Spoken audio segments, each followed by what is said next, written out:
Depuis 50 ans, les vacances de Pâques, ça n'existe plus. On dit les vacances de printemps. Est-ce que ça choque quelqu'un ici?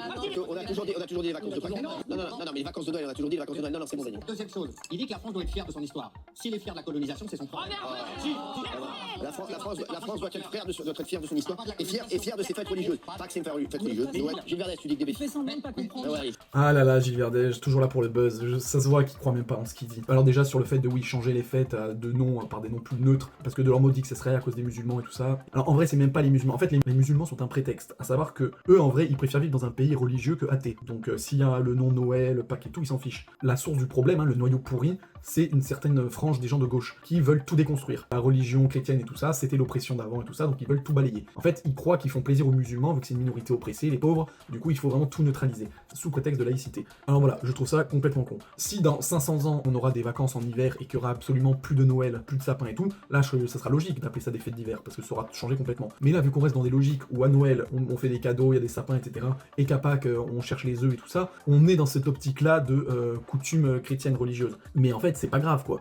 Et ensuite, quand donc, on parle d'être fier de son histoire, il cite la colonisation, quoi. Comme si, en gros, la France, le seul truc qui existe, c'est la colonisation. Je veux bien croire que, de toute façon, on soit pas fier de la colonisation.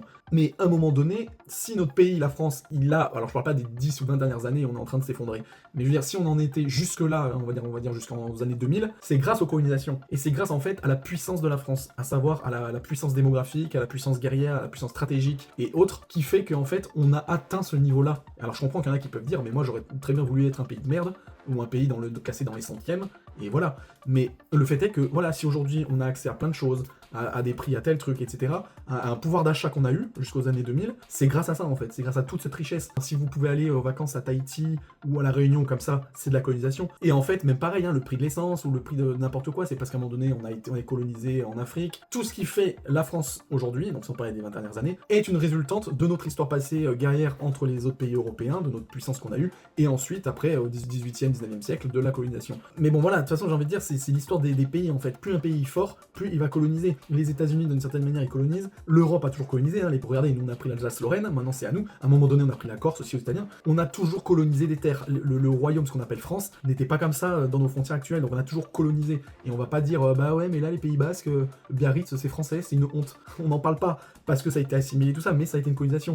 Et donc tous les autres pays qui ont finalement été décolonisés, c'est très bien pour eux s'ils l'ont voulu, mais faut pas cracher dessus dans le sens où, alors bien sûr les horreurs qui ont été faites physiques sur des humains, qu'il y a des trucs, ça bien sûr que ça condamné, mais colonisation, le terme colonisation, faut arrêter d'écouter cette minorité de merde de gauche pour essayer de mettre une chape de plomb sur ça en disant c'est la mort. Non, c'est pas la mort. Et même pour les pays colonisés, ça a été aussi une aubaine pour eux, je parle là aussi en termes d'état, de pays, ils ont eu une avancée énorme grâce aux périodes de colonisation. Donc voilà, en fait, encore une fois, faut arrêter de mettre tout bien, faut pas mettre un panneau en disant vive la colonisation, mais pas non plus cracher dessus, et surtout là faire un méga amalgame, parce qu'alors pour lui, la France, c'est la colonisation. S'il n'y avait pas eu de colonisation, il n'y aurait pas de France. Donc voilà, c'est tout pour le buzz, il est ridicule.